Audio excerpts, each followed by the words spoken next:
Welcome back to Absolutely the Best Podcast, a work in progress. I'm Zach, and with me today is my good friend George. Hello. And we're pleased to have with us today as well, from the Games My Mom Found podcast, Mr. Mike Albertin. Hey, thanks for having me. Thanks for being here. And we have another special guest from Jack Billings Presents and This Bizarre Adventure podcasts, as well as a frequent guest on Games My Mom Found. I'm very pleased to have Mr. Michael Colby with us today as well. Hello, adventurers? I don't know. I don't know what you call your fans. That works. So I'll put some links in the show notes to their episodes. Please check them out. Obviously, people know George and I, but I would like to take just a minute to have Mike and Michael give a little bit of background on their shows and maybe their kind of overall background on Marvel/MCU stuff. So, Mike Albertin, you want to go first? Sure. Well, I run a podcast called Games My Mom Found. We actually did the MCU movies up until we got to Shang-Chi. No, we got to Eternals. We did Eternals, and I just stopped. But I still see all the movies, almost all. I missed one. There's one I haven't seen still, nor do I really want to. But Which one? So I'm big into Marvel. The Marvels? Yes, it is, actually.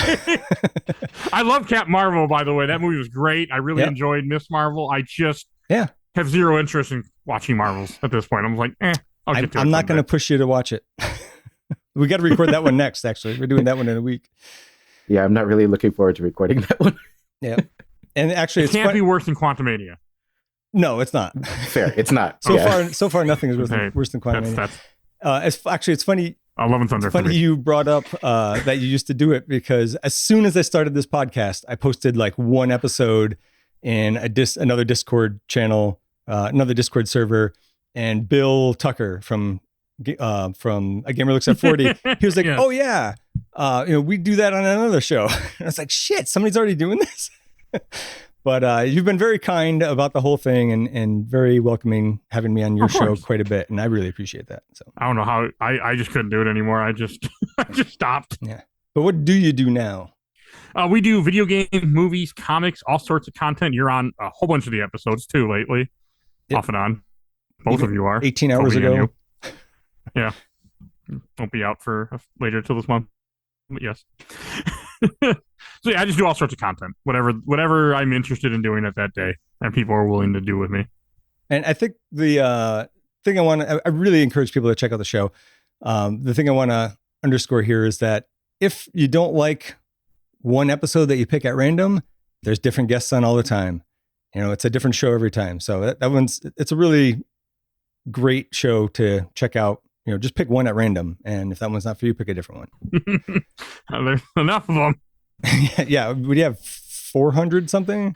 Over 800 episodes. I wasn't, galactically speaking, I wasn't too far off. Michael Colby, you want to tell us about your show and what your general overall thoughts are maybe on Marvel and the MCU? Yeah, I do a scripted comedy, sort of absurdist, weird podcast that takes place in different dimensions of Reading, Ohio. There's a season where the main antagonist of the season is a haunted car that kills people, and then anybody that it kills has their voice in the car's radio. The second season is Haunted Apartment Complex. I die in episode 13 of that one, and I'm a ghost for the rest of the season. And then this season is King of the Big House. So we're all in prison, and there's aliens about. Nice. So it's it's a really strange show. So if you're looking to get away from actual reality for half an hour a week, I think that this is a pretty fun show to listen to. I didn't actually start listening until this season, but now I think I might have to go back and check out that first one for sure, because I like the idea of the killer car and people's spirit being pushed into the radio. Each of the seasons is separate. You don't need to know what's going on in the other seasons, but obviously it's the same characters, but some of them are different, and it's all pretty much the same, but really very different. And then, like you mentioned, I also do a show called This Bizarre Adventure, which is where myself, who hasn't listened to anime for a long time, started watching JoJo's Bizarre Adventure, and I'm going through with a JoJo superfan episode by episode. Nice. Well, thank you both for being here today and taking the time and going to the theater to see a Marvel movie, Michael Colby. Yes, I definitely went to the theater to see it. Oh, sorry, my bad. I watched it in a very legal manner. You said group. You said you were going with a group, and I took that to mean theater. No, I group watched it over StreamYard. Okay, nice. Well, thank you for watching a Marvel movie to be on the show. Hey, you guys can explain to me what happened. I had to get up 3 different times during this movie with my son. So there's parts I have no idea what happened. I'm like, I managed to only have to get up one time, but it was just me and my wife, so I didn't have to escort anyone. So this is Series 1, Episode 38, and today we'll be talking about Thunderbolts, out in theaters now. This is just our quick take, and we'll need to rewatch it a few times after it hits VOD to do a full review and ranking. But this discussion should just give us some highlights and lowlights, and maybe we'll do a preliminary ranking at the end. We'll save all the writer-director cast talk for now. We'll set that aside and save that for the full review episode later. With the other quick takes that we've done, we tried to separate spoilers from the main discussion, like have a little spoiler-free section up front and then save spoilers for later. I don't think we're going to do that, though, because I'm waiting to release this till basically the end of the month, because when we did that for Brave New World, nobody downloaded it for like 2 weeks till everybody got to go see the movie. So I'm like, all right, well, the people who are going to listen have already seen the movie, so I'm not going to worry about it. If you haven't seen the movie, I do recommend you do see it first. This has been your last warning. There will be spoilers. So, oh, cool. This movie's actually good. Yeah, well, it gets hard to try, because what do you be like? I liked it. End of spoiler-free discussion. Yeah. So I would like to start with a little bit though about like where and when you saw it, and we can jump off from there. I guess I'll go first on that. I went to the fancy theater with my wife, which is the only place she will go. So we had a lunch date in the middle of the day on a Friday. It was fun. I had I was going to have the salad, but they got rid of the tater tots. Oh, no. I was going to get a salad and tater tots. They got rid of the salad I always get, and they got rid of the tater tots. That was the best. Yeah. You got to go to a different theater, because any theater that doesn't have tater tots. Had I known in advance, I would have changed that. I hope you find another theater when I come visit. Yeah, well, there's another one nearby. I'm pretty sure they do have tater tots. They don't bring the food to the seat, and it's not like a lazy boy recliner like this one, but it'll do. I mean, you got to go with food over comfort. So, anyways, it was a good theater going experience. Not that many people there, but overall, I was glad that I went. Did your wife have a lot of questions on who everybody was? She did not. And well, I kind of prepped her on the way there. And then we were looking at the poster outside the theater on the way in. And I was like, oh, this is Ghost. I was like, this, I was like, this is, who's the girl who mimics everybody? Taskmaster. I'm like, this is Taskmaster. She's not important though in this movie. Yeah. Oh my God. I went into so much explanation about who Taskmaster was, what she was in, and so on. And I was like, oh, okay, I guess that doesn't matter. So I missed that part. Oh, okay. Oh, no. I had to get up. I just came back and she was no longer in the movie. Mike, holy shit, dude. You missed like the only kill. My idea. My son's like, I gotta go to the bathroom. And I'm like, he's like, I'll go by myself. And I'm like, no, you won't. Let's go. So you were wondering what happened to her the entire time? I saw a brief second of her face with a bullet hole in it. And I'm like, I knew what happened, but I missed that entire fight scene. All of it. Oh man, you missed a good chunk. I know. All right. Well, I was upset. We'll get the sad thing is nobody else seemed to miss her when she. Yeah, I was worried for a little while that she wasn't really dead, and there was somehow going to bring her back, and I was going to be dumb. Yeah. So I was glad that they committed, but I was a little bummed that she got taken out so soon. Yeah.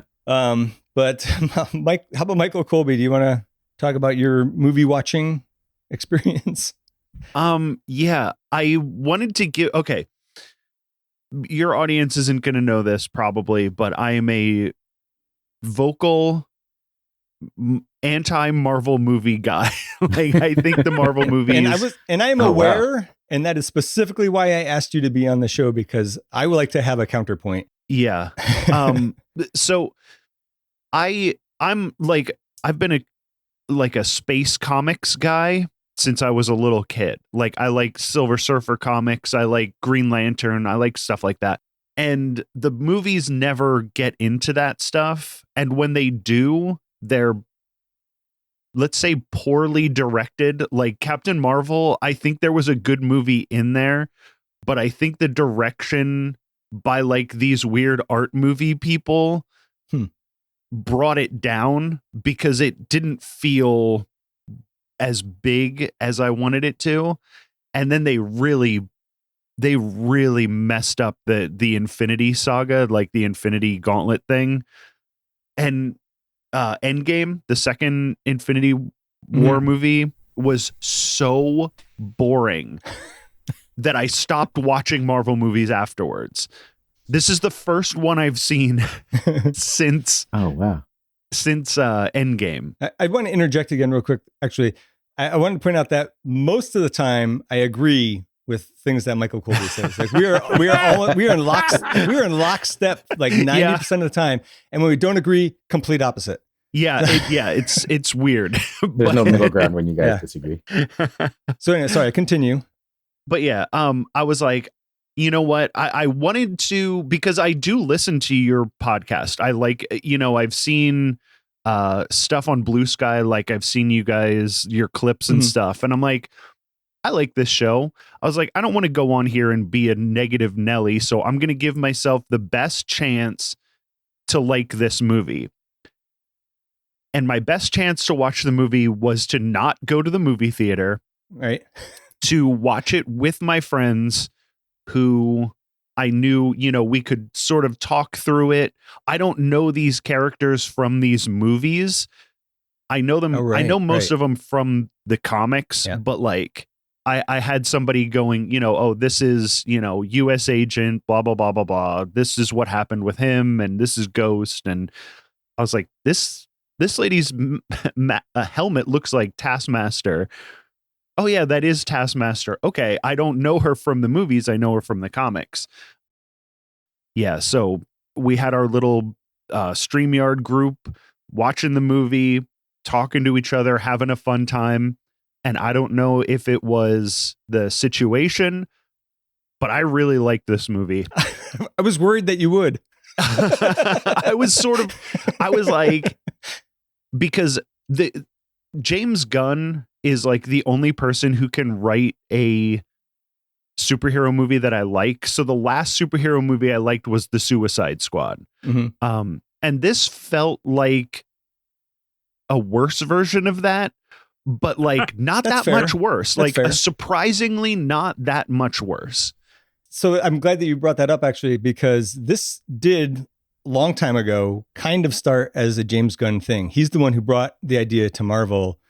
It was before he got temporarily canceled. And by the time they got around to actually doing it, and this was before he went to DC full time, but he had done The Suicide Squad. And then they're like, hey, we're going to do this Thunderbolts thing. Do you want to do it? And he turned it down because he thought it was too much like Suicide Squad. He didn't want to kind of pigeonhole himself into that. Yeah. I think that they're different enough, but I totally respect whatever decision James Gunn wants to make.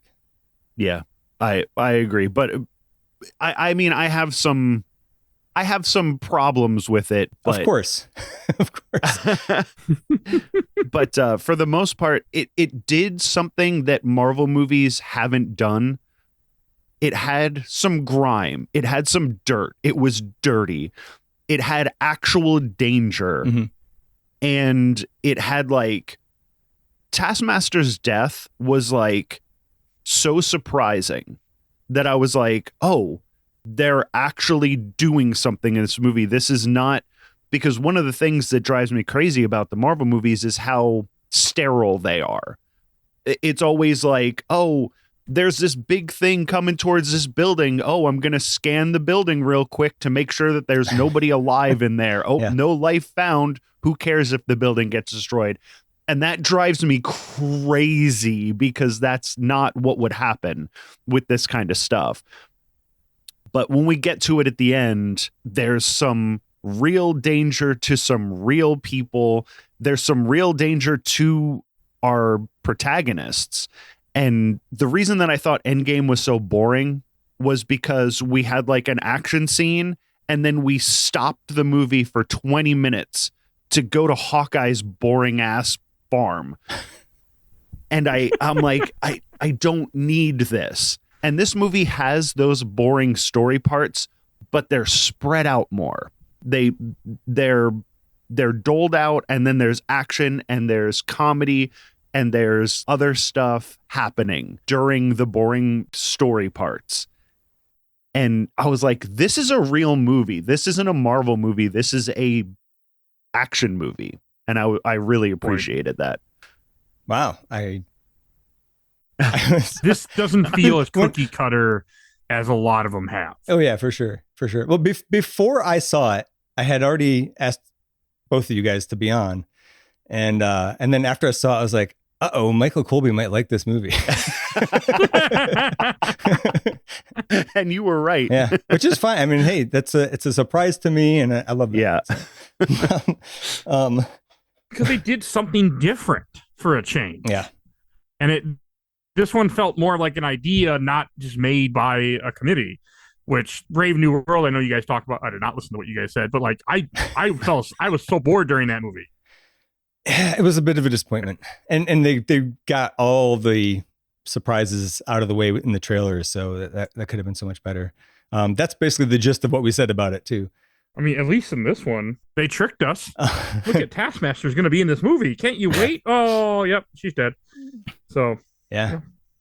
So I think we're on to Mike Albertin now. Do you want to talk about how it went for you going to see it with your son? Shitty. He liked the movie, but it was just, I'm on edge the whole time, just in general. So I'm not paying attention to the movie. I'm making sure that we can talk after the movie. That happened a lot. We weren't alone. There were like 3 people there, but we were at like a 2:00 showing on a Monday or something like that. So yeah, but it was, I mean, I would enjoy the movie more had I went by myself, but I didn't want to do that.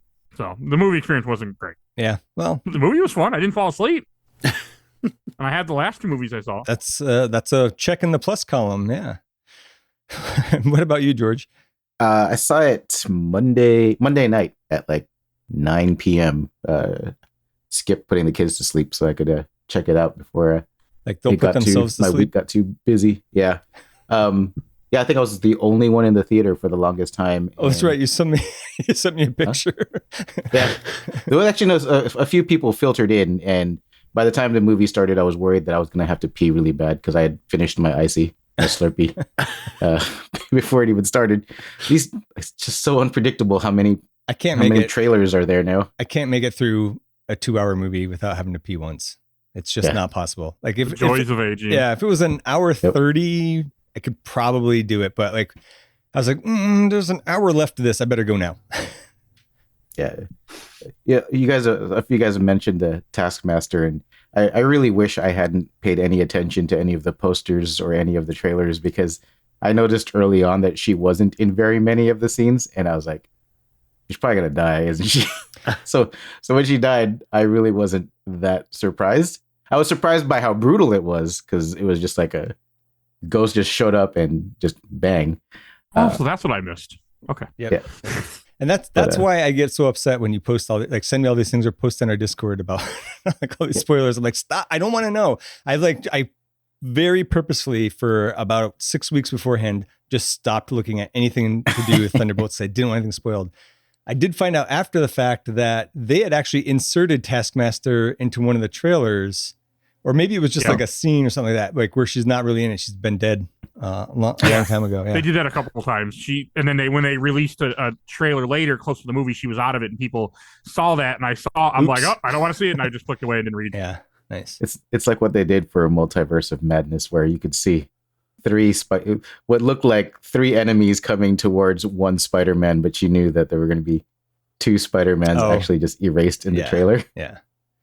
What was the other thing? Oh, after the movie was out like 3 or 4 days, a week tops, and they're like, "Hey, don't forget Thunderbolts. They're the new Avengers." Like, you don't need to spoil it for people. Like, first of all, it's fine. Not that big a reveal. Like, I was like, okay, that's cool. I hope we get more of them. It was good, but like, you don't need to do that to try to bring people into your movie. Wait, so I missed it. I think I saw something about that where like they rebranded everything to the New Avengers. Yeah, I hope pretty quickly. So is the name of the movie now New Avengers? Because that's dumb. They should just leave it as Thunderbolts. No, I think it's still Thunderbolts. Okay. It's just I gotcha. Yeah, I don't know. Yeah, the after the credits scene, it does say New Avengers, like in the Avengers font. Right. Is it with a Z? I wish. I kind of thought that New Avengers was legally distinct enough where Falcon wouldn't have had a case. It's kind of like the Ghostbusters and the real Ghostbusters. Yeah. I mean, they're getting ready to set up something, or they're just trying to see whatever works at this point, since some of their movies have been bombs. Yeah, there's been a few. I'm worried that's why I like this movie as much as I did. Because the bar was lowered so much. Yeah, because I'm just going through this desert of good MCU movies. See, there's a reason why I stopped after I got the Shang-Chi. I tried to do Phase 4, and I'm just like, I just can't. Yeah, we are almost through 5. I don't think that that's the case. I think that this is a legitimately good movie. Great. I do too. I mean, I really enjoyed it. I was impressed with how much I was enjoying this movie, and my son was enjoying this movie too. So I thought right off the bat I was pulled in with the Marvel logo opening, where like everything kind of went black and all the color got sucked out, right? And it was foreshadowing for Sentry / the Void, I guess. Oh, yeah. It's not clear to me who's the Void and who, like, if there's Sentry, Dark Sentry, and the Void, are there 3 things, or is that? No, it's 2. The Dark thing was Void. I don't know a whole lot about Sentry. What I do know involves Marvel Snap, that when he comes into play, he has a -10 card on the right side of the board.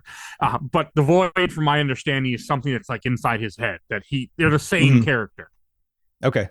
The other thing that I didn't realize till after the fact, because I just started watching all the things that I missed, trying to avoid spoilers. And I kind of noticed it at the time, but didn't put anything together. All the clips that they show before it goes black are clips from the comics of Sentry. And I guess when Sentry was introduced, they kind of retconned him in, and they were like, he's always been here. But something happened that wiped everyone's memory. Actually, Michael Colby would probably be able to tell me better. Right. You're nodding. I was off of comics for by then. I wasn't really reading a lot of comics by the time Sentry came in, but he was always an intriguing character to me. What I know about him, like how powerful he is, and what he had to do to erase what he did to the earth. I thought that was interesting. I think they did a really good job in this movie. I feel like what they did in this movie was they wrote a movie instead of writing the first part of a series of movies. And I think that really showed, because it showed me that they could still tell an entire story. The story that they told in this movie could be the only thing that ever happens with the Thunderbolts, and it would be fine. Yeah. Or they can go and do more with it, and that would also be fine. And that's a balance that they haven't been able to figure out for a long time. I think that's fair. Yeah, I would agree with that. They haven't been trying. They're too busy trying to set up sequel upon sequel and cash in, and not just making quality movies. I mean, that's part of it, my opinion, with them. They haven't been the same in a long time. No. I feel like they're depending too much on their marquee folks to carry the movies. And there's really only so much Paul Rudd can do. I mean, I love Ant-Man, and I love Ant-Man and the Wasp, but I came into Quantumania with big, high hopes, and I left just... Yikes. Sad. So, yeah.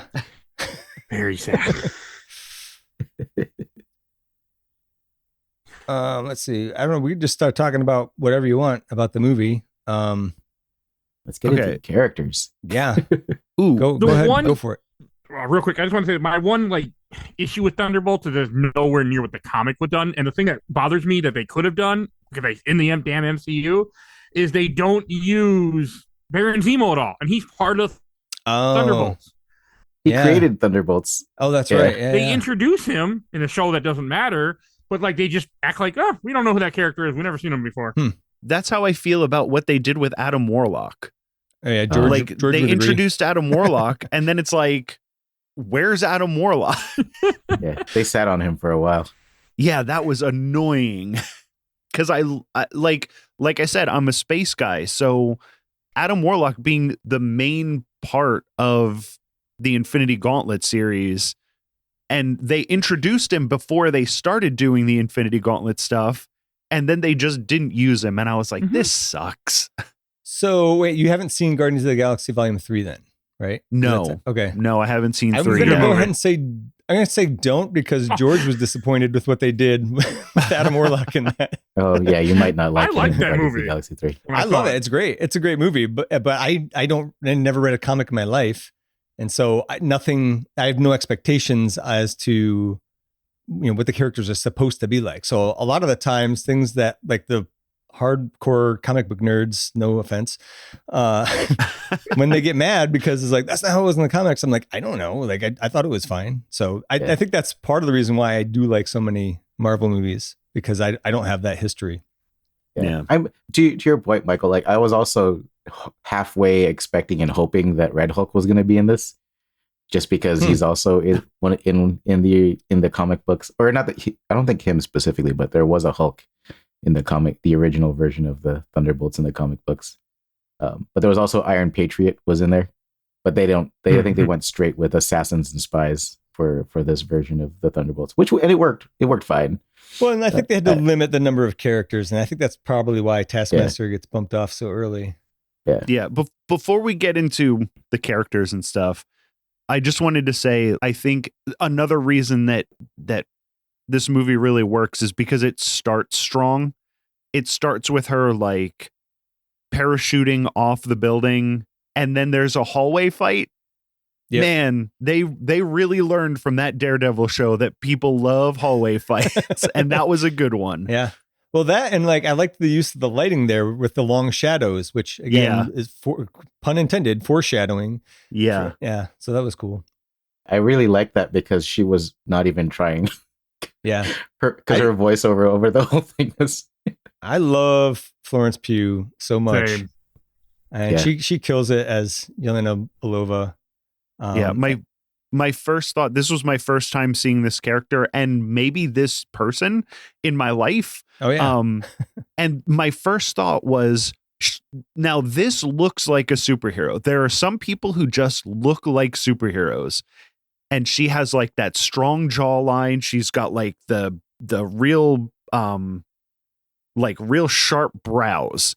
She just looks like somebody who can kick ass. And I'm like, thank you for putting that in, because especially with women in these Marvel movies, we're just showing off the butts and the cleavage, and like we're just putting traditionally beautiful women in these movies, and it's like sometimes it works and sometimes it's just like you're just putting eye candy in this movie, but she looks like she was drawn to be in a comic book.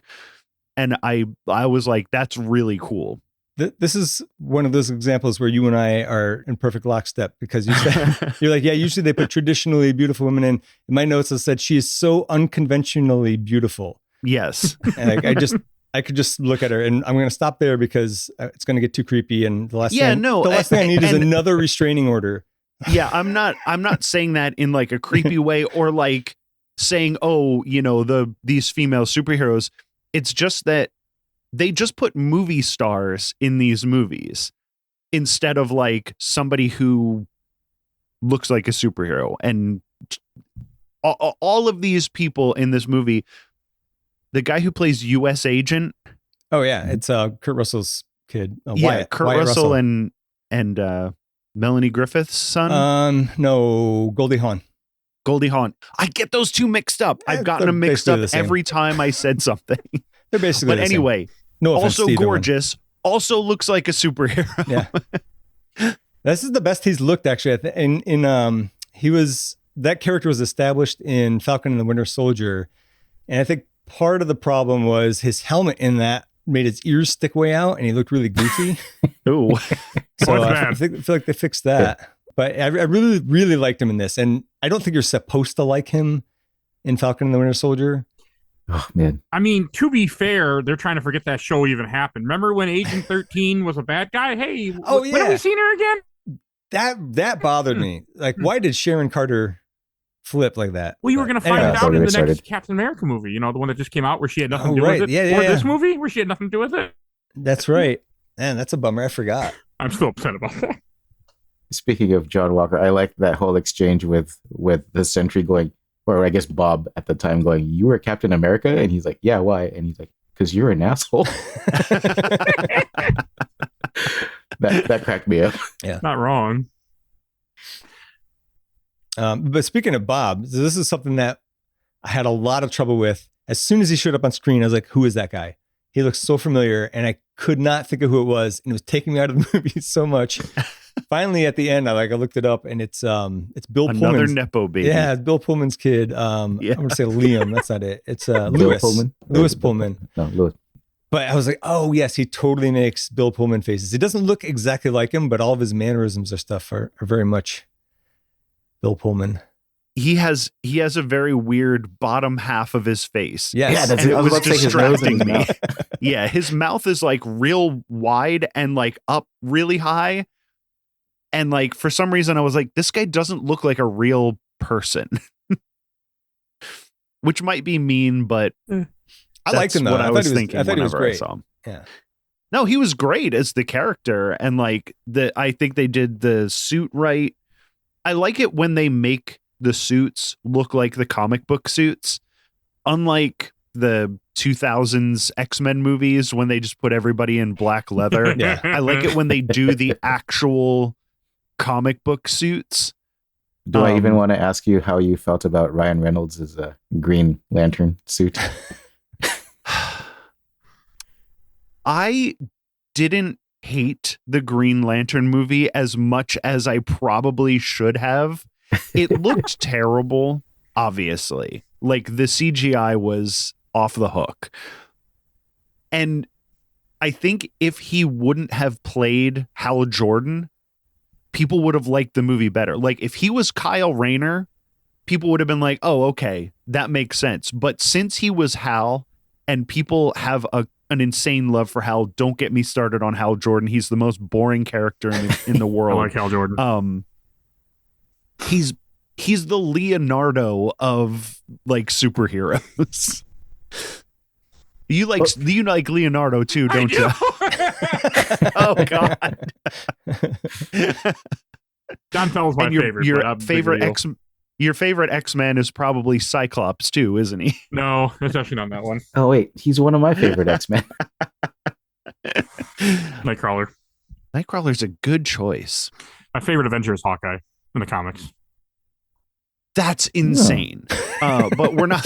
That's not what we're talking about. We're talking about. Can't really see, but the first appearance is up there on the wall. Oh, it's not. Oh, a few boy. first appearances, but yes. How many Funko Pops of Hawkeye do you have? I have all three of them in his original costume, but that's all I care about. Right.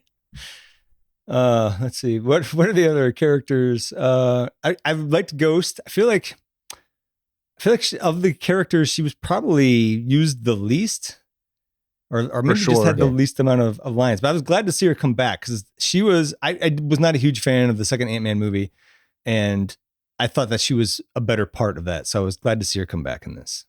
She looks really cool too. Yeah, totally. The costume is awesome. What do you got for us, Mike? Oh, there you go. I'm a weird aesthetic like for superheroes. Oh wow, nice. I take it back. My favorite, I would say my favorite X-Men is Archangel. Even though I don't know if he's really an X-Men, but that's my favorite. Apocalypse Yeah, version? it has to be Apocalypse version. So he's an X-Force guy. I really like X-Force. the X-Force is first pretty dope. Uncanny X-Force is pretty run good. I like. Do you guys just want me to leave and you guys can talk about this? Sure, that's fine. We'll talk about comic books from the 90s and early 2000s. I might accidentally learn something. That'd be all right. Let's see, who else do we have? We talked about Bob and Central. Alexei. Oh my God, he is so funny. He's I love funny. David Harbour. Yeah.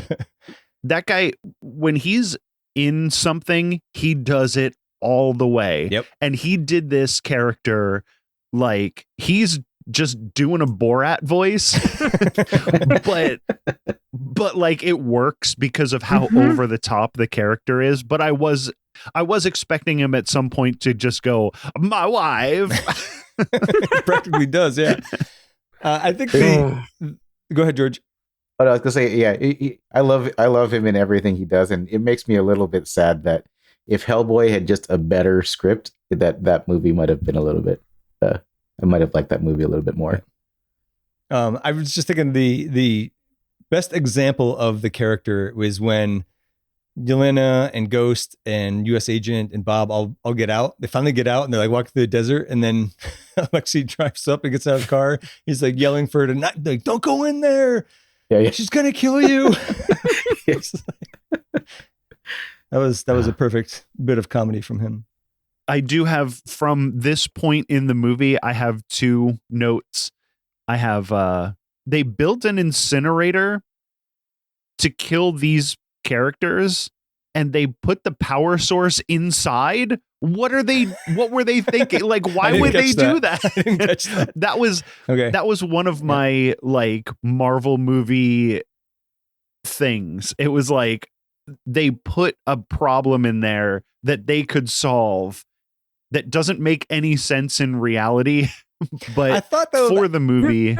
I thought though that they just like busted into like that still doesn't make sense. It was like they busted in the power source of the door, but that's still it's not a lot better. Yeah, they were explaining it like there has to be a separate power source for the incinerator and that sonic wall thing.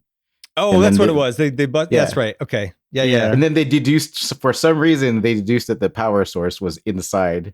Right. Of everything, which I would not have been my first guess. It's unfair to not give your captors a way out. Yeah. And then, but I was also surprised. Oh, sorry. Oh, and then my other thing, real quick, was like conveniently sized tube for them to sit back to back and work their way up that tube. Yes. That gave me so much anxiety, though. I was too like just holding my breath to think about. Well, yeah, that's convenient, but. I was thinking, that actually work? Like, you get too tired. That was my point. It was like, I just, that long tube and then that being the only. Maybe if two of them, the two. Isn't it like a mile down? It was far. You'd be dead. Yes. Yeah. I think that was why they did the four together, because like then they could rest with their legs straight out and like just like resting against each other's backs. I think that's why they did it like that. It was such a convenient size for those four to exactly fit the way that they did. But like, wouldn't you have wanted the two strongest people, like the super soldier that didn't get tired, and I don't know, Ghost maybe would be the two that I would send up? Because I don't know if I were the other two, I don't know that I would trust me not to fall. But nobody trusted anybody. You would want to keep somebody down at the bottom. Yeah, and it'd just come for them, right? Yeah. I don't know. But it's a movie. Yeah. It's one of the points in the movie where you're just like, all right, well, that's a movie thing. Fine. Let's get over it. I mean, it didn't bother me. There was nothing in this movie that really bothered me other than me having to get up and leave. But that wasn't the movie's fault. I think that's what worries me about rewatching it in the future is a lot of times I'll catch stuff because like when I'm watching it for this show, I'm stopping it all the time and making notes, and like I just get really into the nitty gritty details of it, and I'm worried that I'm not going to like it as much on rewatch. But there's no science here, and there's no magic that would completely throw you off. It's borderline magic at the end. That was that was my biggest struggle at the end. I mean, let's not quite get to the end yet. Oh, you mean with Void? Yeah. Oh, okay, fair enough. But just in general, when I don't want to jump ahead too far, so feel free to skip back, but that's what these quick takes are about. When they made Bob into Sentry, right? It wasn't obvious to me. So he had already received a treatment. Did they give him another treatment? No. And they just showed he off had already gotten the treatment, and he was the only survivor. He's from the New Avengers run, which is in the 2000s. I actually have a bunch of those comics. That's his first appearance. So that's partly why they say New Avengers in this too, because it goes along with all that crap. Okay. And it's supposed to be like way stronger than what Captain America got. Oh, like way. Oh god, way stronger. Okay. Like supposedly able to wipe the floor with Thor, Hulk, and everybody against him. I mean, it seems that way because he had no trouble. He was like Neo in the Matrix. Yeah. when everybody was trying to fight him. Yeah. Before we leave that tunnel scene, I just want to say it was hilarious when Wyatt Russell jumped up and like disappeared from view and then just came falling back down because it was a very, very tall tunnel. Like at the beginning. Oh yeah, that was good. Yeah. That cracked me up. I thought you were talking about when they're up there and he like jumps out. It just doesn't wait on them. Although I did like it. That was a really great way to introduce what Bob can do essentially. Because then U.S. Agent helps Bob up out of the shaft, right? And he touches him for a minute and it just takes him to like that dark place. And I liked the way that they did that a lot. Yeah. This movie, if I have one problem with it, it's lack of subtlety. I felt like somebody had a big hammer and it just said depression on one side and addiction on the other side, and they were beating me over the head with it. This is what this movie is about. Yeah. I don't disagree, but I also appreciated that they did make it about that, and it wasn't about like, oh, just tough it out. And like even Yelena even says at one point, like, I just stuff it down, and then later it's like, yeah, we can't, that doesn't work. Yeah, no, it's great that they did it. It could have used a little bit of subtlety instead of, that's fair, like at the end when Bob is beating the Shadow and the Shadow's like, you'll always be alone. And then one by one, his friends come and it's like, all right, I get it, movie. Yeah, but you also haven't watched enough Marvel movies. You see, like, if you watch a lot of Marvel movies, you'll be like, I'll take the dumb thing, but at least the movie was good. Yeah. So, yeah, the movie was good. But did you guys like the part where Yelena was in Bob's mind and everybody comes in to save her? And she's looking all alarmed and she's looking at Bucky going, are you guys okay? Like, are you okay? Specifically to him. And he's like, yeah, no, I'm fine. I had a good past. Yeah. That's not totally true, okay. Yeah. He's definitely shoving it down. We did miss my first legitimate laugh of the movie was when they showed Bucky at home and he opened the dishwasher and his arm was in it. Yeah. I was like, that's hilarious. Dude, that was immediately spoiled in the very first trailer. So I'm glad. Was it? Yeah, I'm glad you didn't see that, because it would have been funnier if I hadn't seen it 6 times already. But I hadn't seen it, and I'll tell you what, seeing it in the movie, hilarious. I'm glad I didn't watch many trailers. I try not to for movies. I mean, I saw a little bit, but I'm glad I didn't catch that, because that did make me. That made me laugh too. I really, really definitely loved the first 2/3 to 3/4, and then when we get into the part where Dark Sentry is attacking all of New York, essentially. First getting to him becoming Dark Sentry, that was pretty cool. I like that a lot. My biggest laugh of the movie, I don't know if it was a joke or not, but when they're shooting at Bob and they shoot about 600 bullets into him before Julia Louis-Dreyfus is like, no, don't shoot. And it's like, yeah, you are far too late for that, lady. Right outside the compound where they escaped the yeah. Okay. Actually, I did want to talk about that scene because, so I don't know why, but the strongest reaction that I had in that in the movie was right after they shoot him and he falls down And he stands back up and just starts to like, he's got a little bit of glow in his eye, and he starts to hover. And I don't know why, but like even just talking about it now, I'm getting goosebumps all up and down my arms. Something about that scene spoke to me. That was really what, but to your point, yes, it was it's like, okay, you should have said something a little sooner. Yeah, very, very funny. And also I thought it was funny that the guy who's like the leader of the SWAT team looks like a literal pig.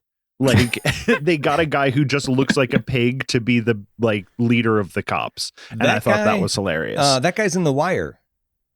Okay. Yeah, he's Sabatka. One of the Sabatka. He runs the docks in the second or third season of The Wire. And also, who's the other guy? One of the senators, the black senator who was investigating Meghan Markle's dad in Suits. I don't know. I haven't seen Suits. I don't either. But yeah, he's Bunk in The Wire. He's great. I can't think of the guy's name right now. Wendell. Yes, Wendell Pierce. Pierce. Yeah. Wendell. Actually, I think I have it written down somewhere. Yeah, Wendell Pierce. Yep.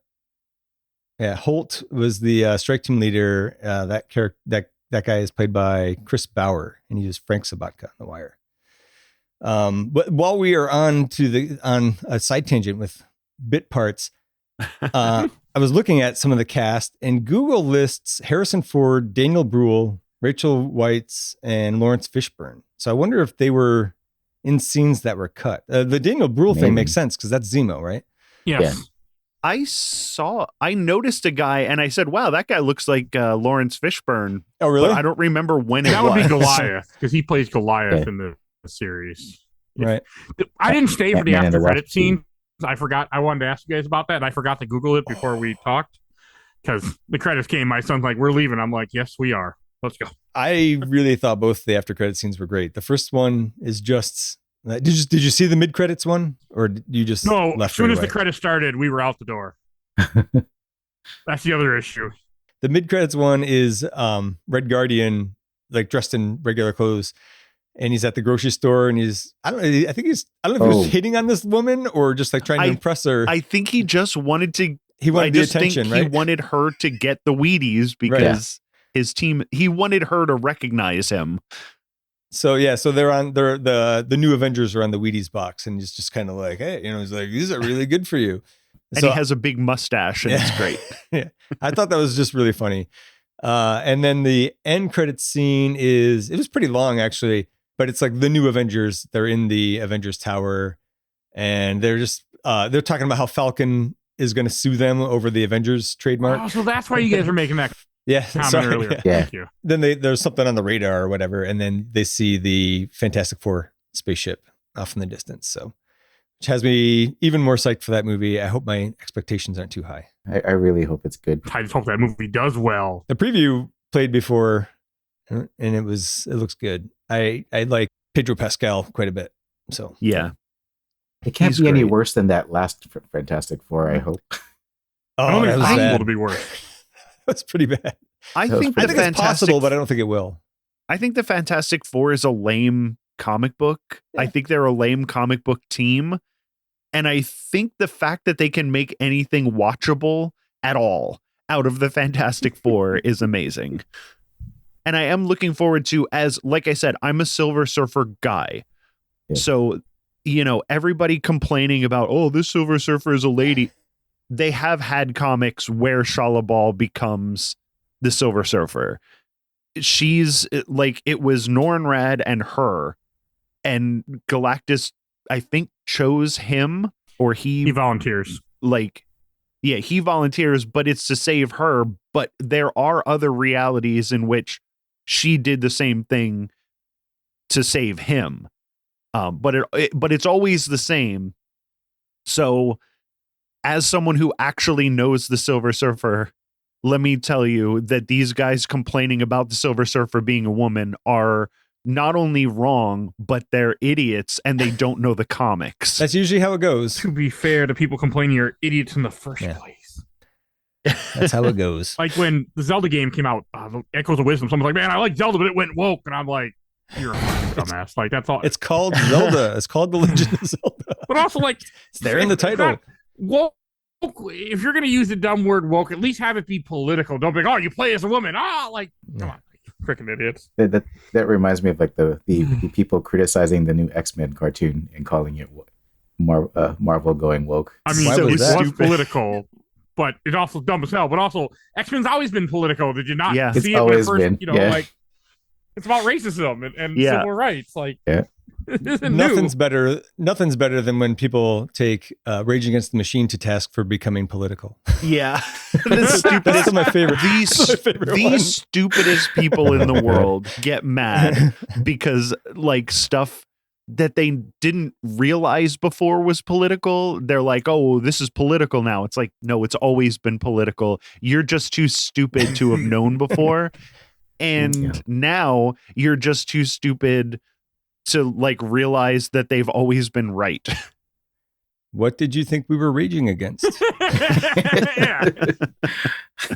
The car. Oh, I thought they were scared about robots or something.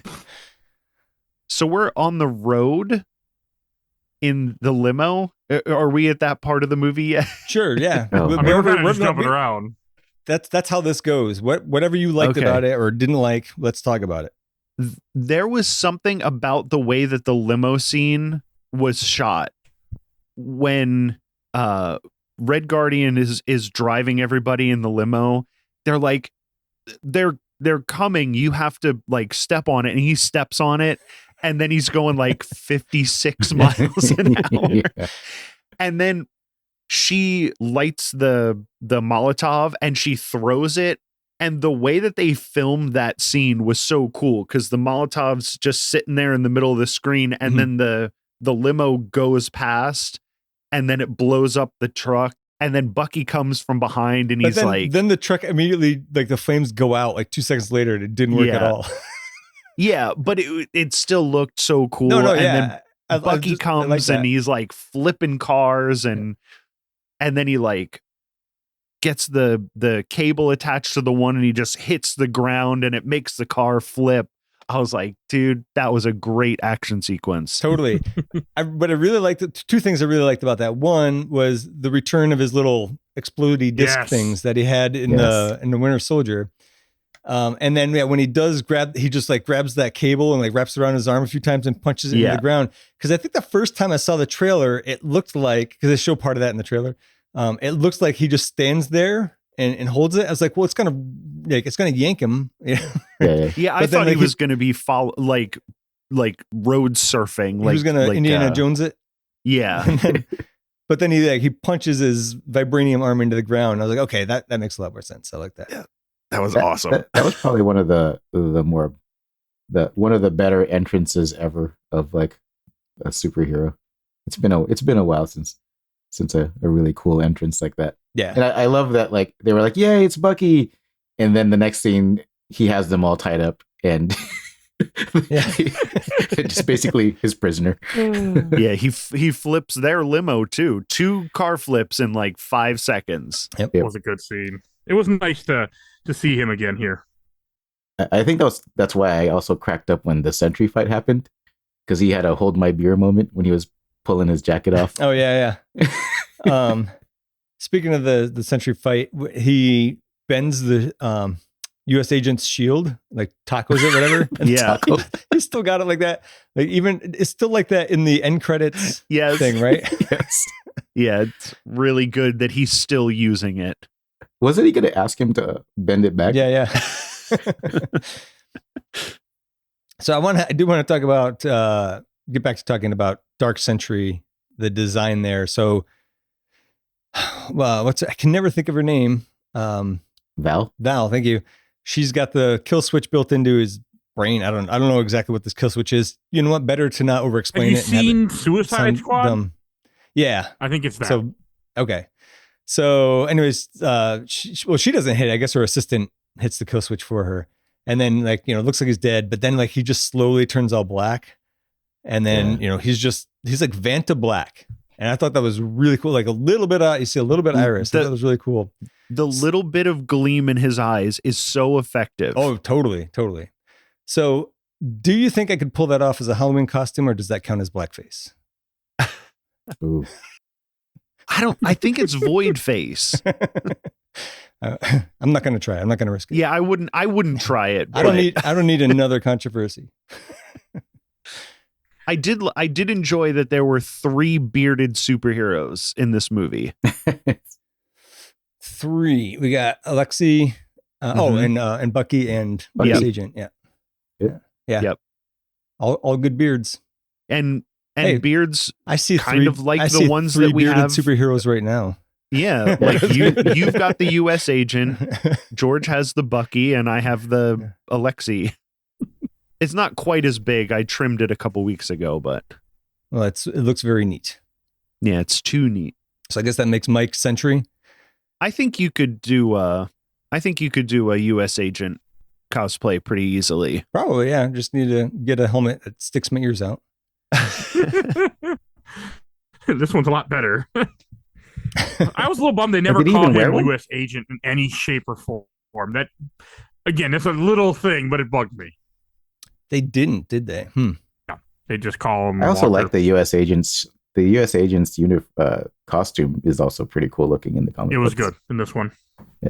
Yeah. I liked the Ultimate Avengers Captain America costume, like he wears in the first Captain America movie.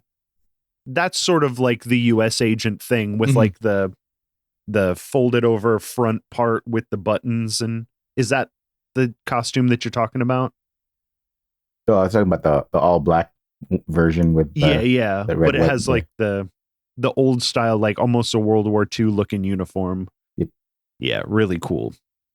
I had one complaint with Valentina because she's supposed to be in quotations Madam Hydra, which she is not in this movie or in this series at all. Is she really? Yeah. I didn't know that. Yeah. Wait, in the comic book, she's a Madam Hydra? She's Madam Hydra. Oh. I mean, maybe she is, and we just don't know it yet. Hydra's kind of gone. I don't think they're. They already sank that ship. So then, Dark Sentry starts voiding people, and that was a really, really cool effect. That effect was cool. I really liked it a lot. And then when Red Guardian saves the little girl from getting crushed, and then boom, she's voided. I was I involuntarily was like, oh.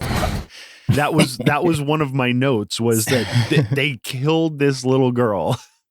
They bring her back later. So yeah, they bring her back. That was kind of my problem as everybody comes back. But I think I've reconciled it.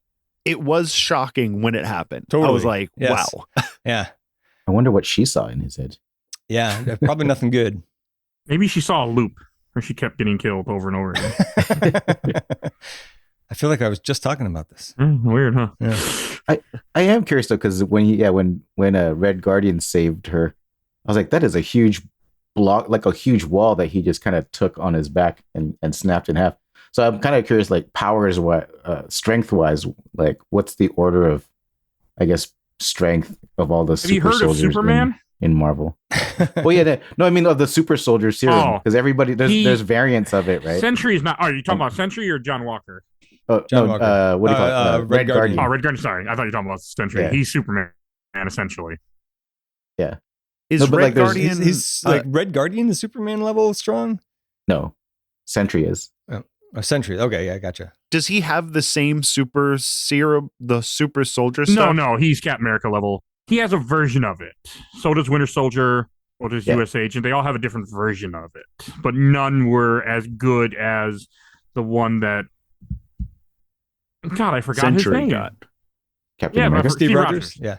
Steve Rogers. Yeah. But isn't the Hulk's also? Didn't the Hulk have a version of the super soldier? They were plus trying gamma to rays? make something for him, but then it blew up. So he ends up getting gamma radiation, is what makes him different. Okay. And then the Abomination has Neil Blonsky in the MCU has super soldier plus Hulk blood, but right? yeah, it's more the gamma radiation part. Yeah. Thank you for saying radiation. Because they're always talking about gamma. I'm like gamma is a Greek letter. Gamma radiation. So everybody gets voided at one point, and then they go into. It kind of reminds me of, Eternal Sunshine of the Spotless Mind a little bit, and a little bit. and so, what's the John Malkovich movie? Like Being John Malkovich. Being John Malkovich. Yeah. Like stuff like that, which I liked it. It was cool. It was different and weird, and I think I'm gonna like it more on rewatch. And then it basically ends with a big group hug to defeat the Void. And I get it; it's fine. And I do like the subversion of like, there's not a big battle, right? There's not a bunch of like spaceships crashing into each other or whatever. There's not huge monsters. They hugged it out, and that was the end. Mhm. And I like it. It works. Everybody hugs. They just kind of fall back. And instead of falling back in the room that they were in his mind, they fall back onto the pavement out on the street in New York City, and all the shadows disappear. The little girl comes back. People come back. So it was like the people disappearing and coming back that I have the most trouble with, because I am just like so 100% locked in on like scientifically possible things. You can't do that with Marvel. No, you can't. And it didn't bother me that much, but I was like, that's a bit of a sticking point for me. But I did read up on Sentry and the Void a little bit after the fact, and I read something about he can manipulate reality, and I was like, okay, that worked. Good enough. I can accept it now. And when Sentry comes back, after he makes the world and himself forget about him, also great beard when he comes back. I'll have to look into that. Blonde beard, a big bushy blonde beard. Maybe if I find a good comic caption of that, I'll put it in the episode artwork for Majors, our episode artwork fan. I would say critic, but he never gives me a hard time about it. He's always thankful. I clocked one clunky bit of dialogue. At one point, somebody's saying to Sentinel, she's like, "What if she's dead?" And Sentinel says, "I never said she was." And it just like, because everything else was like very natural, and for some reason when he said that, I was like, that stuck out as really clunky. What was that in reference to? I think to Julia Louis-Dreyfus. I don't remember that. I don't remember this, it but was, maybe I got up. Yeah, it was towards the end. It was before they went into his mind palace. I'm trying to remember that. I would say my other kind of sticking point, like a kind of a logical or timing thing, is they're all gonna go. I don't think they're gonna beat her up, but they're all gonna go grab Valentina, and she like steps through this curtain in the construction, and on the other side is like a ton of reporters, and like this press conference all set up. I was like, how did they pull that together so quickly? But that's something I can let slide. They were already there. If they just were in the Void's mind and then flipped back in place. But why were they there to begin with? I'm just joking. She was calling a press conference. There's a comment about it I think, a little bit ago, so it fits enough. Yeah. I think the whole thing was a setup. I think the whole thing was a setup to make the new Avengers. Like, she knew that. So she didn't figure it out on the spot. I don't know if she knew that all of it was going to happen, but she was expecting to be able to call these people the new Avengers. Like, maybe it was a backup plan in case she couldn't actually kill them. Maybe she was just planning on announcing Sentinel as like the new superhero in town. I think she was going to do that. Yeah. Yeah, but the press conference was definitely planned, and she's definitely capable enough of something like that to like flip it, when things didn't go her way. Yeah. So one of the guys I was watching with also like had a problem with that, and I'm like, no, it seemed perfectly reasonable to me that that's what she was doing. So when she like went through, she knew that they were going after him, or she knew that they were going after her, but if she went out into the press conference, they wouldn't be able to do anything to her. It's not like they would have killed her in front of all those news people. Well, they were going to arrest her, what I thought their plan was. Maybe murder was their plan. I'm not 100% sure. I mean, these are assassins. I think murder was the plan. Fair enough. I think to your point, I do vaguely remember her original plan was to have the Sentry beat them, like basically take care of them since they didn't take care of themselves. And then the Sentry was going to be the guy that saved New York from these terrorists. And that was what she wanted to unveil. And then the Sentry went all void on everybody. That makes sense. Yeah. All right. Well, thanks for clearing that up. I do, we can talk as much as you guys want. I have one other question and then I'm pretty much good. And then we could talk about maybe where you think it would rank in something, but, was anybody else wondering what the bronzer budget was on this? Some of them look downright orange at points. And I think, I want to say it was Wyatt Russell almost had like a hairline from the tanning where it was like white right by his hair and then pretty much orange from there down. Somebody had it. I don't remember who it was exactly. I was trying to explain that away as he just had his helmet on. Well, no, that doesn't explain his face. Yeah. The top part. Yeah, he would have that would be even worse though, like tan line just above your eyebrows. Yeah. My last thing was I was hoping that the chicken, because at one point there's like a guy dressed up in a chicken costume, and I wanted him to get stopped by a fat guy in a white shirt and green pants. That would have been great. That was good. What's that fight originally about? He's like he wouldn't take the coupon or something. Yeah, it was something dumb like that. It is Family Guy, so yeah. That would have been pretty funny. I just like David Harbour saying, "Stop hitting me," telling Bob to quit hitting him. Yeah, I think that's why I clocked that weird piece of dialogue, because everything else was very natural and funny. And when you rewatch it, you'll notice it just because because I pointed it out. Sure, I will. You won't be like, I'm not saying you'll like, oh, I got to look for this dialogue. But when he says it, you're going to be like, oh, there it was. It did sound weird. I really want to watch this again. I actually think I'll watch when this comes on Disney Plus. Next month. I think I actually will sit down and watch it again. You think it'll be out in a month? No, I'm just making a joke. I think it will be like 3 months tops because that's just the world we live in now. Yeah. I think I'm going to actually watch it again too. Wow. All right. That speaks very highly of it. All right. So do you guys want to talk a little bit about, if this was like a full review, whatever, George and I would debate or maybe even have to gamble where it goes in our ranking. But like in general, we'll give it like, S through F tier ranking and then maybe say where we think it falls. Before we get into that, real quick, I'm looking at the Rotten Tomato scores. They're really high. I mean, this might be, I haven't checked all the other movies. Really? I think this might be the highest rated MCU movie though. Oh. It's, wait, out of all the MCU movies, it's maybe it's very high. So I would have to check. It's 88%, 88% with all critics. And then it goes up with top critics. That never happens. It almost always goes down with top critics. They're snootier. Wow. So it goes up to 89%. And then verified audience, 94%. And when you go to all audience, it drops to 93%, goes down one because somebody trolled it or whatever.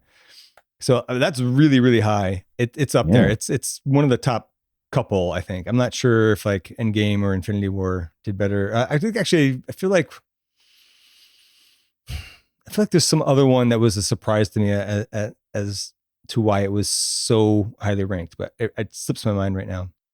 But anyways, so for me, I think this is easily a high B tier, maybe A tier. I thought you would say higher. Well, I got to watch it a few times. So, I don't think it's S tier.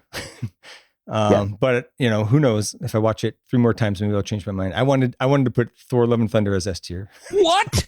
Sound crazy? Yes. That's one of the worst movies in the entire MCU. And George wouldn't let me. That was a debate with us. It's got S tier and F tier has to be unanimous. But anyway, so I would call it high B, possibly A.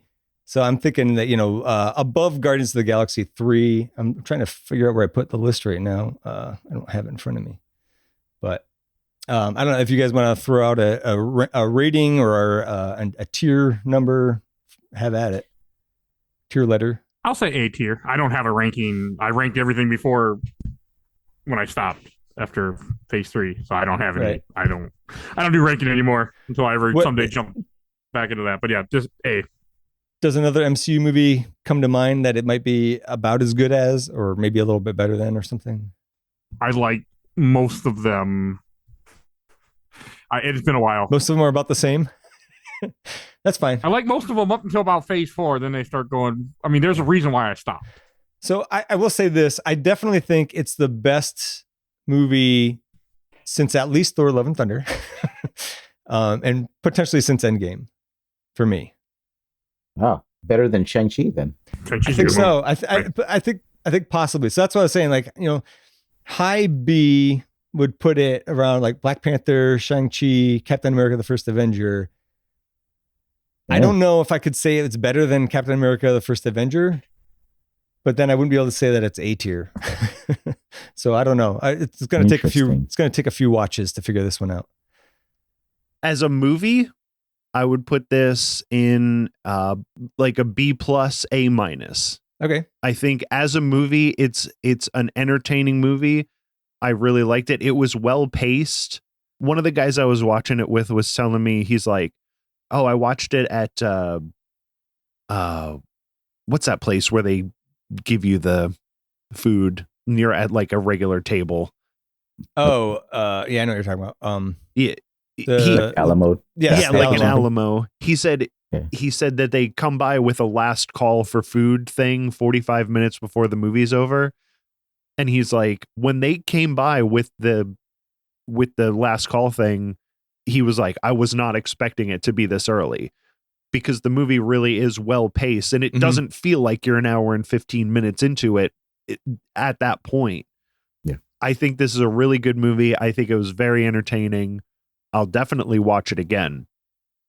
If we're grading on the curve of Marvel movies, this is an S tier Marvel movie for me personally. Like, I think there's two. I think there's two S tier Marvel movies, and it's Guardians of the Galaxy 1 and this. I cannot believe how much you like this movie. Yeah, there's a bunch of It was going to be one way or the other. I knew that. Yeah. I don't have middling opinions on things. No. I either love stuff or I hate it, and there's no in between. But I really enjoyed this movie. I think, again, as far as Marvel movie goes, it's my second favorite Marvel movie. Awesome. And there were a bunch that I liked. You sure about that? I liked the first Avengers. I liked the first Iron Man.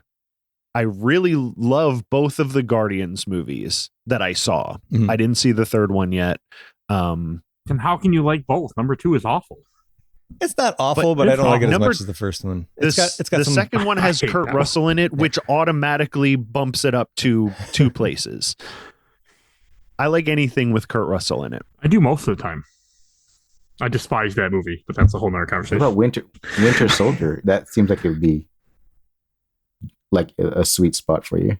It was better than I expected, but that was the first one with Tom Holland in it as Spider-Man. That was Civil War. Civil War. Okay. I'm not a fan of Spider-Man, and I'm really not a fan of Tom Holland. He looks like a child and it freaks me out. He's a child. So that's what he's supposed to be. And I understand all of that. It's just like, I don't know. There's something about him you that don't like bothers children. me. I get it. No, it's true. Spider-Teen doesn't work as well as Spider-Man. Yeah. Fair enough. I liked Andrew Garfield as Spider-Man, but he's a good Spider-Man in not very good Spider-Man movies. Yeah. I don't think it's his fault that his movies were bad. No, it's almost never the act. Well, if it's bad acting, it's the actor's fault. Yeah. And the first Ghost Rider movie is also S tier. Is that Nicolas Cage?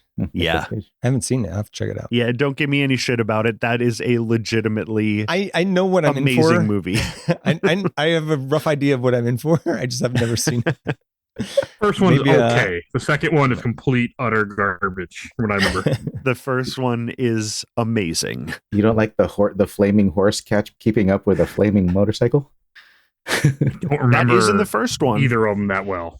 Oh, that was the first one? Oh, yeah, God. that's in the first one. The second one one is where he pees and it's on fire. Oh, right. The flaming construction vehicle. So, George, what is where do you think this falls in our tiers and ranking? I think I'm with you. It's in the B tier for me. Though I don't know that I'm as high as you are. Because for me, like I like Thor Ragnarok a lot still, and it's not quite as good as Thor Ragnarok for me. It's close. I also just noticed that Guardians of the Galaxy 2 was over Thor Ragnarok. I think I'm still a little bit bitter about that. Was that my fault? Probably. I have to go back and go back and listen. Well, I look forward to debating or playing Infinity Saga Trivial Pursuit Poker against you on this one in the future. Yeah, but I do think that this movie, I think that I really loved Florence Pugh in this movie. Yeah. Just like she had like a lot of great, I think not just the action scenes, but she just had a lot of really good lines. Like that speech with her where she was telling her dad, "Daddy, I'm so alone," was pretty like, oh man. Maybe it's because I'm a girl dad that I'm just kind of like, man, I hope my kid can come to me when she's feeling like this. But that and the goalie speech was funny too. The goalie speech. Oh yeah. So, but yeah. All right. Well, I guess that's it. I want to thank our guests once again, Michael Colby and Mike Albertin. Yeah, thanks, guys. Of course. I will make sure to put some links in the show notes for you guys' podcasts. Please check them out. I mean, they're all three podcasts are great between the two of them. And did you want to say any last plugs on those, or I can just put links in, and that'll be that. Yeah, just let them listen. Yep. I got over 800 episodes, and by the time you hear this, might be 810. So hey, plenty of stuff. Yes. Yeah, I would say instead of just picking a games my mom found at random, find a game you really like and listen to that one. That's fair. Yeah. That's how I do it. Plenty to pick from. Yeah, there are. You'll find a game that you really like. So next up for George and I will be the Marvels, and we'll have that out pretty soon. We'll be recording that in a week. Then we're getting close to catching up on the MCU, and because we're doing Deadpool and Wolverine after that, and that was the first one we did the quick take on. Yep. So Hey, you're close. Yep. And then we have for our MCU adjacent series, Meet Joe Black coming up. I have yet to start that because I don't want to, because it's 3 hours long. I don't know why you picked that, but I hope. I like picking movies where I'm like, I think it's gonna make it be painful for you. That's a good movie. Okay. I liked it. When I remember, it's been All a right. long time. Okay. I'm gonna give it a fair shot. Fight about that movie actually with somebody on Facebook who stopped talking to me and blocked me because of that movie. All right. Oh wow. Well, I want to hear that story. I won't say it after I've here, but watched I will it. tell you the story. Yeah. Yes. Okay. And then I think we're going to probably lean into the MCU adjacent stuff for a while, because we got to wait for Captain America Brave New World to come out and hit streaming, and then watch it a couple times. So we need time to prep for the full episode and so on. So we got lots of ideas, just not enough time. So if you want to contact us, you can email us at absolutelythebestpodcast@gmail.com. You can join our Discord. There's a link in the show notes. And we have links there to our socials, as well as a couple ways you can help support the show. Please leave us a review. Please help us spread the word. Tell your friends, tell the void, and tell your friends again, because you need them and they need you. Thank you for listening, and have a great day. Absolutely the Best Podcast is a production of Audio Johnny, a subsidy of Corporation Johnny. Corporation Johnny. If it exists, we own it.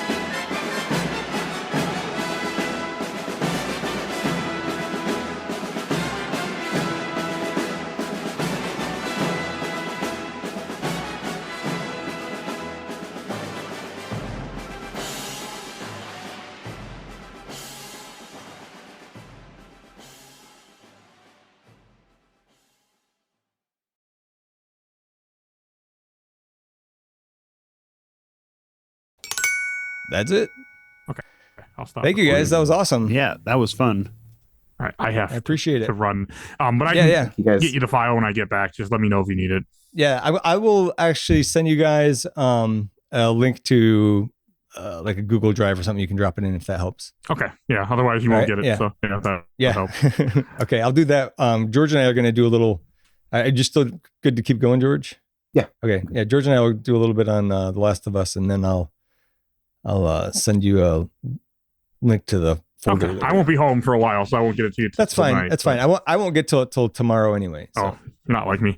All right. Thank you so much, guys.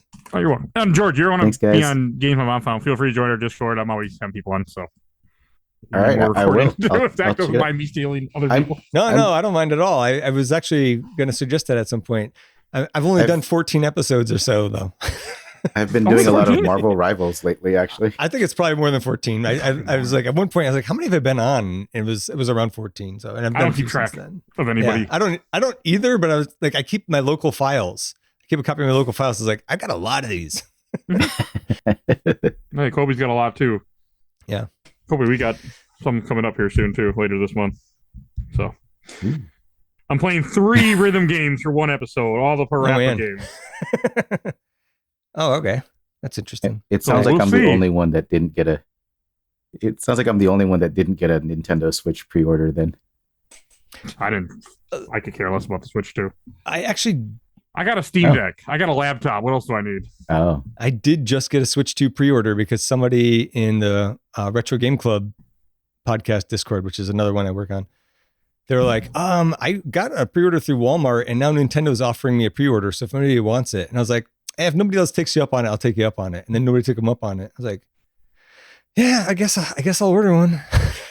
I was like, I got all these, I had all this this credit card bonus cash. I was like, all right, I guess I'll use it for that. All right, I'll see you guys later. All right, bye, Mike. Take it easy. Bye. I do have corrections to our last after show. We were talking about the Daredevil Born Again finale. Oh, yes. When we were discussing Michael Gandolfini, I said he was in Saints of New York instead of Newark. Oh. But I tend to be pretty mushy mouth, so maybe it sounded like Newark. Kind of like you've seen Flight of the Conchords? Yes. Right. So like when Murray's telling him that he got them a gig at Central Park, Newark. But I missed that one, but I do know the Conchords. I always make that joke whenever we're talking. We say like Newark or New York. But and actually, it is called the Many Saints of Newark. So, also when we talked about The Last of Us, I said they were in Cheyenne and it's Jackson. So, where was Cheyenne then? Besides the there might have been a scene where they were in Cheyenne in an earlier episode or something. But so with Last of Us episode 3, how'd you like it? This is the first Joel-less episode. It's a what? The first Joel-less episode. I mean, I liked it. I really liked that fight scene, the little battle in the subway. Was it? I think that's episode 4. Oh, is that episode 4? Yeah. Wait, what was episode 3? Oh, episode 3 is like right after Joel died. It's like, oh, right. What I liked about it is they spend like 5 minutes on everybody mourning and like Ellie being like completely distraught. Yeah. And then they move on. It's 3 months later. I was like, perfect. Yeah. Got it. Like, I love that they did it that way. I mean, it also like, I don't think there's nothing about Ellie, nothing about her up until now reveals anybody that would spend their time, I think, crying. I think like the way that she was like talking to the psychiatrist or the psychiatrist. Yeah. When she was like, yeah, no, I had a really hard time. And like, where she was just totally feeding the psychiatrist what she knows she needed to say to get out of there. Yeah, it was interesting because I had jotted down, it's like, the psychiatrist doesn't believe her, right? Right. And no, that's what I was like, anybody, I was like, a professional would know that she's just saying shit, right? But I thought that was done really well because it's like the way Ellie said it, it wasn't like blatantly obvious that she was just saying what she needed to say. Yeah. But it was done in the way where you believe that the character thought that she was convincing this other person that she was fine. So I liked it. That was good. It had very much celebrity apologies for saying stupid shit. Yes. Kind of vibe. Yeah, that's pretty accurate. Yeah. My publicist tells me that I need to say these things. Yeah, exactly. This is not who I am. So although now that you said that Ellie's not the type of person to be like crying, then she goes to Joel's house and does cry. That scene got me a little bit. I was like, that's rough. But that's what you expect, right? Like she's the person that she's got to do it in private. Yeah. Yeah. And then Dina shows up. And she's got a whole armory on the floor. Yeah. Like she's so smart, man. She's just like, yeah, look, I know who these people are. And I didn't say anything to you in your hospital because, you were going to try to leave with all the tubes in you. It's like 100% correct. That is exactly what she would have tried to do. Yep. So I love that whole scene. That was great. I haven't watched many of Isabel Merced's movies, but I'm definitely a huge fan of hers. Yeah, just she's the way great that she's playing Dina. Yeah. She's great in this. And then you said she was going to be in the new Superman, right? Yeah. And Hawk Girl. Hawk Girl. And so Hawk Girl and Guy Gardner are going to be in the show with John Cena. Patriot? No, not Patriot. Peacemaker. Peacemaker. I think we forgot the name of it last time too. Yeah. So that was I was psyched to see that. So. Yeah. I forgot to ask Michael about his thoughts on Guy Gardner, but I was like, I'll just Nathan Fillion as Guy Gardner, since he's a Fillion, George. It's Fillion. Nathan Fillion as Guy Gardner. I am starting to look more forward to Superman. I am still worried, but we'll see. Recently, because of Isabel Merced, or because Nathan Fillion.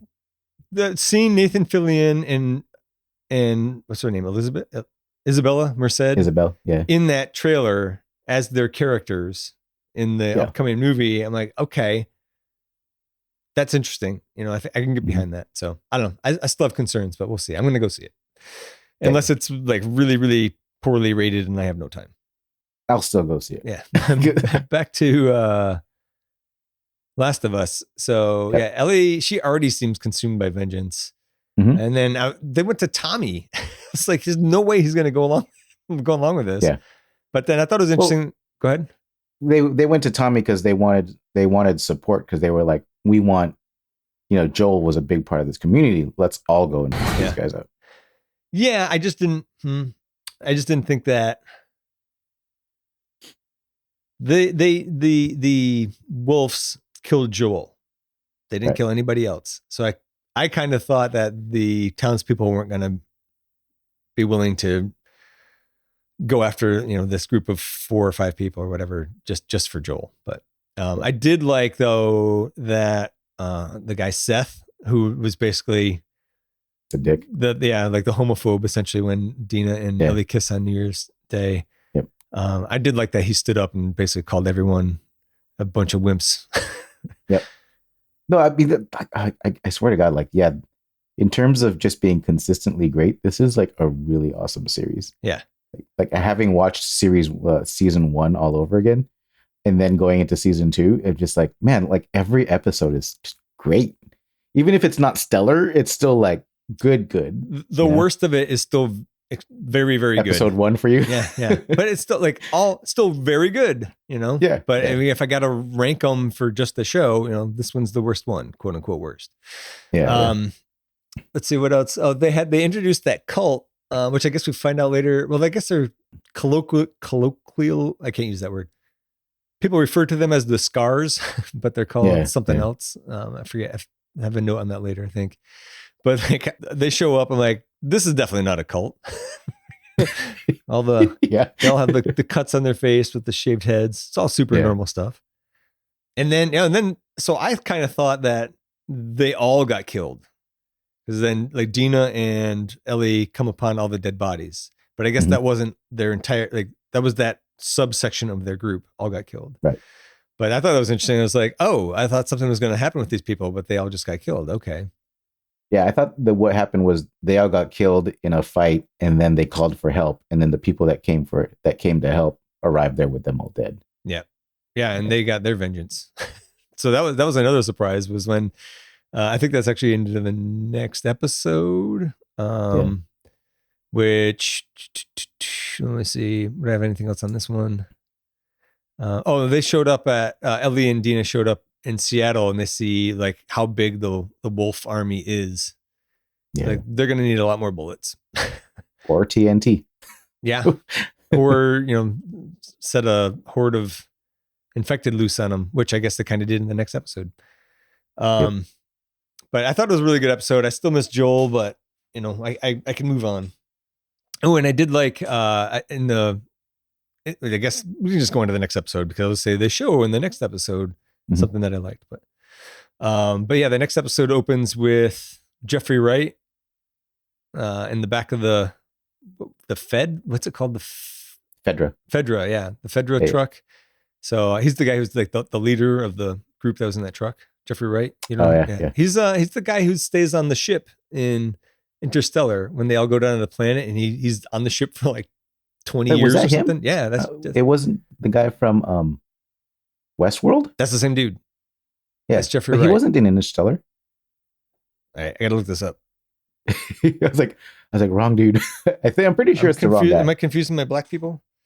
Yeah. Jeffrey Wright.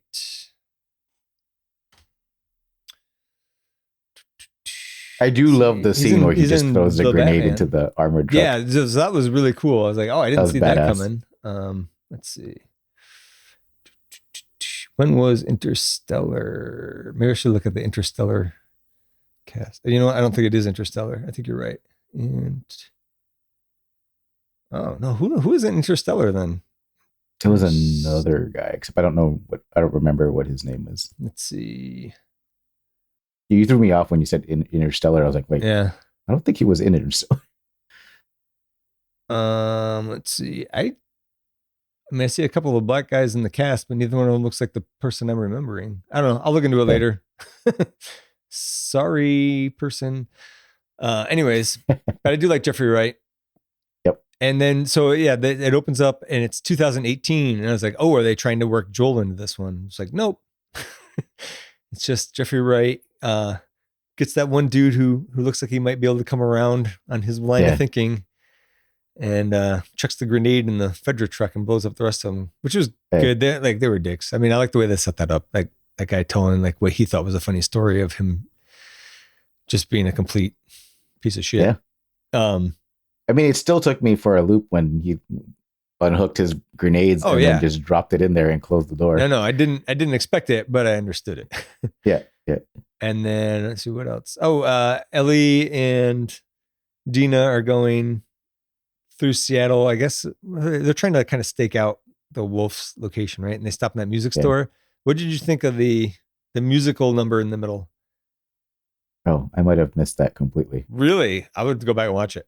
Okay. So Ellie just picks up a guitar and starts playing like an acoustic version. Yes. I liked it. It was awesome. It was so, I was like, I think she really sang and played that. I'm sure it was probably multiple takes and they sweetened it a little bit, but I was like, that was really good. I liked it a lot. And I'm a big fan of the original, and I do not like covers usually. You don't. I forgot. I actually had that in my notes to be like, what did you like? How did you like that? I liked it a lot. It was good. Yeah. Actually, did you like it because you actually thought she was really good, or because you really have started to like her as Ellie? I always liked her as Ellie. Yeah. But I thought her like Bella Ramsey's performance of that song was really good. And then there was something that's we were talking about covers that reminded me. I think we were talking about covers like before recording. I think last time. Because of We Care a Lot. Yeah, I think I made a comment about how like, they should make a new version of that with today's news. And that's what I was like. I don't like covers. And like I don't even know how this came about, but I found out there's a band called Between the Buried and Me. Mm-hmm. Protest the Hero, one of my favorites. They were opening for Between the Buried and Me, and I went to go see Protest the Hero the other night, and then I didn't stay for Between the Buried and Me. Sorry, it's not my band.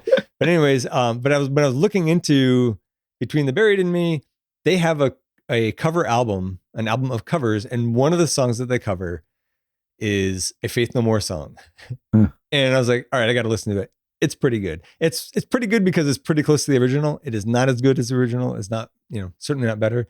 But I was just like, oh, that's interesting because I was just saying how I don't like cover songs. So, and then this happened.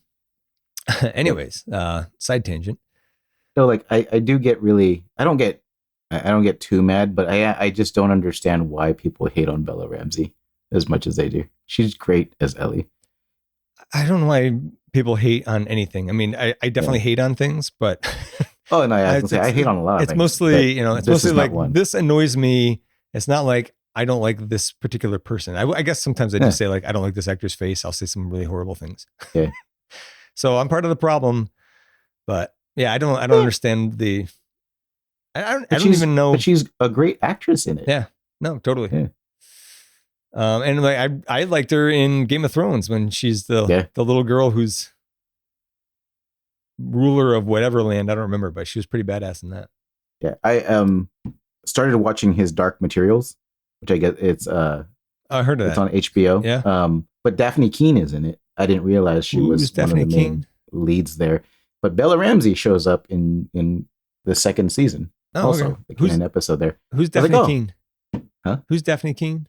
She's X-23 in Deadpool. Oh, and right. Wolverine. I knew it sounded familiar. Yeah. Okay, interesting. I was like, I hadn't, and I was like wondering, oh, where's she been since like the original Logan movie? And I guess she was because she's been making a lot of other stuff. Well, she's in Deadpool and Wolverine. Well, yeah, and she's Deadpool and Wolverine. But after I saw Deadpool and Wolverine, I was like, oh yeah, I wonder whatever happened to her. And I started watching this recently, and I was like, oh, that's what happened to her. All right. Let's see. What else? Oh, the interrogation scene. That was a little tough to watch, man. He gets that pan. He's hardcore. Yeah. It was hard to watch. I was glad that it was I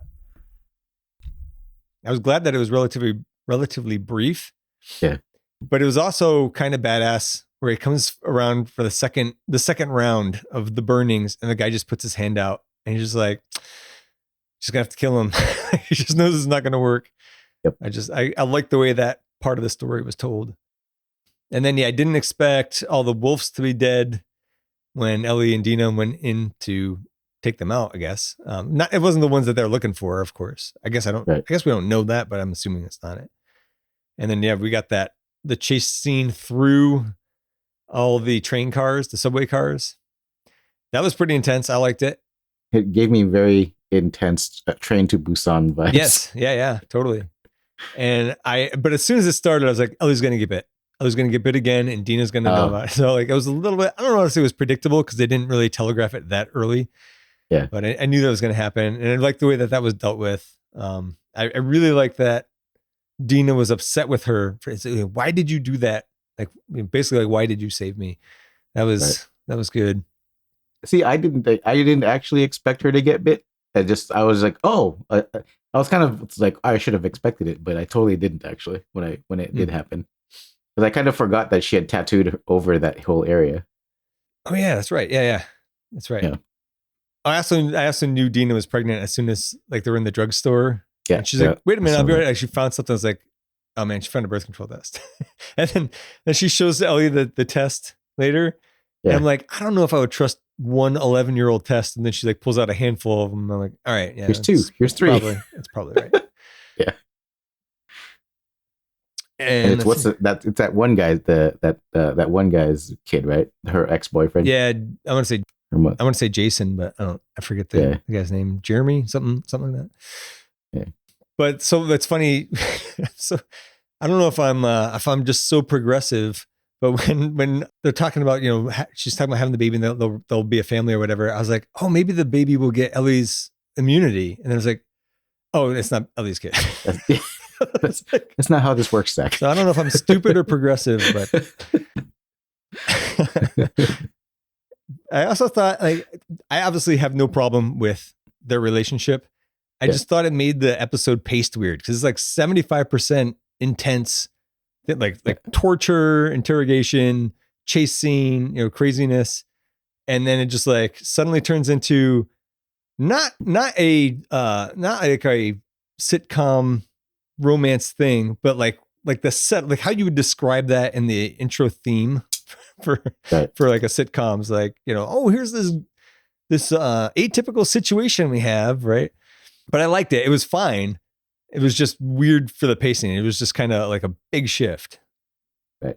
But I think it's one of those, like, I also get it because such a traumatic, like, near death thing. She thought she was going to have to kill Ellie. Oh, yeah. And it turns out that Ellie's immune. like she didn't even dig into that because she's still trying to figure out the whole pregnancy thing. Yep. And she realized, oh, she really did save my ass sticking her hand in there and getting bit, right? Yep. Yeah, no, it totally, there's no other way they could have done it.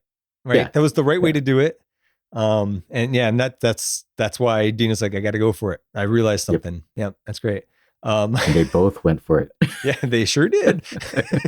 What I thought was funny though was like the next morning, she's like, oh no, morning breath. And then they get some beef jerky. I'm like, how bad is your morning breath that beef jerky breath is the better option?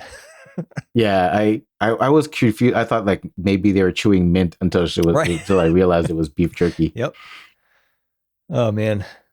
So I guess that's basically it. But it was cute. Yeah. I was a little surprised that neither one of them said that they should go back at that point, that they were still going to go forward. And so I'm a little worried. I'm assuming Ellie's not going to die. She kind of told her, "Hey, you've got a baby. I'll understand if you I really think you should turn around, but I'm going to keep going." Right. So I think that they addressed that a little bit. Yeah. And then she told her, "I'm going." Fair enough. Yeah. So I'm looking forward to a new episode tomorrow night. By the time this drops, the whole season might be over. Dude, it's going fast. Yeah. I think there's only 7 episodes. Oh, is it? I think so. 8. Maybe. I hope it's more. Yeah. I don't want it to be too many. I don't like when they drag. I know you don't watch Andor, but Andor is on season 2 is almost over. Somebody else was like season 2, episode 8. I think they said they're like, it's like the most intense episode of television I've seen in a while. And I was like, am I gonna have to watch that? So I might try to watch season. I did watch season 1, so I wouldn't have to watch that first. Yeah. So I might start it. I just got to remember to. I just rewatched Rogue One because I got all caught up and I was like, damn it, I want more intrigue. And this is all before Rogue One, right? Because it's Pedro Pascal, or not Pedro Pascal. Gabriel. Thank you. That's not Gabriel. Is it Diego Luna? I can't remember that. Is it not Luna? Huh? Is it not Luna? No, Gabriel Luna is the guy in Last of but Us. is it not Diego Luna? Oh, is it also? I don't know. Diego Luna. Yeah, it's Diego Luna, which is. Oh, maybe that's why I'm getting him confused because I'm like, there's 2 Diegos. Yeah. I just really like that dude and his acting. And then it's just like oh, there are people in Andor that don't make it to Rogue One, but this last episode was when K2SO shows up. Oh, really? All right, I'm gonna have to watch it. Yeah. Is it? It's still voiced by Alan Tudyk? He says one line. Okay. When they resurrect him. Yeah. All right. Okay. Cool. I'm gonna. But I was like, oh yes, he's there. That I think may have sold me on it. I'll check it out. Yeah. All right. I guess that's it. I'll talk to you in a week. We'll talk Marvels. Marvels. I'm sure we'll be talking on Discord and everything. Yes. And text messages too. All right. Send me the audio files if you can tonight, please. Yep. All right. I will. Oh man. Talk to you later. Later. Bye. Bye.